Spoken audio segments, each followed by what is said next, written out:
মাতৃতত্ত্বটা যে জগতে কি, যার মানায় তিনি সেটা বুঝেন। কিন্তু জানেন, আমরা এত স্বার্থপর, আমরা এই অমূল্য সম্পদ পেয়েছি পিতামাতা। পিতামাতা হলো জগতে ঈশ্বর, জীবিত ঈশ্বর।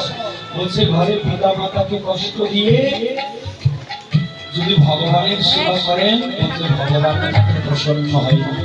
কিন্তু যদি পিতামাতাকে সন্তুষ্ট করেন, বলছে ভগবান আপনাকেই সন্তুষ্ট হয়।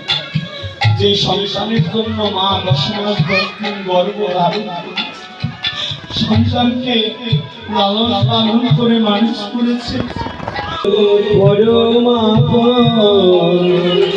আর তো সবই করতে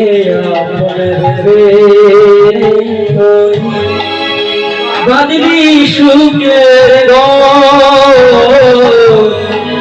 দয়াল তোর আর তো সবই পরে কে আপন ভেবে তুই বাদলি সুখের ঘর দয়ালি তোর পরমাগম, আর তো সবই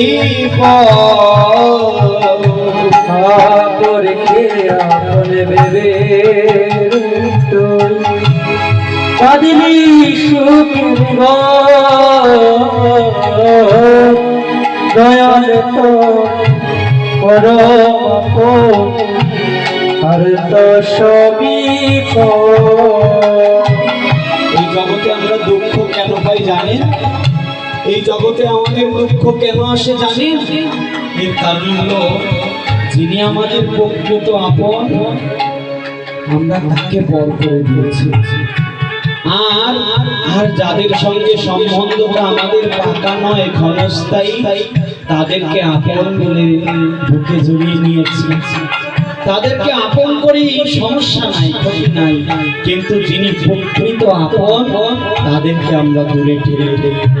মহাজন বললেন, জগতে দুঃখ কখন আসে জানো? কৃষ্ণ ভুলি যেই অনাদি বহির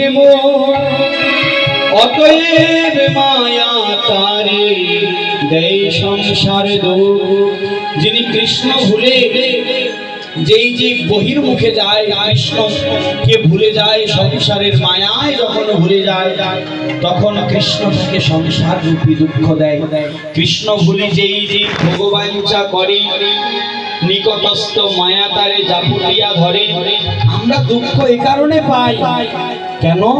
কারণ আমরা আমাদের যিনি প্রকৃত আপন, তাদেরকে আমরা পর করে দিয়েছি। আর যার সঙ্গে সম্বন্ধটা ক্ষণস্থায়ী, তাকে কি করেছি গো? বলছে তাদেরকে আপন করেছি। মহাজন বললেন, পরে কে আপন ভেবে তুই বাঁধলি সুখে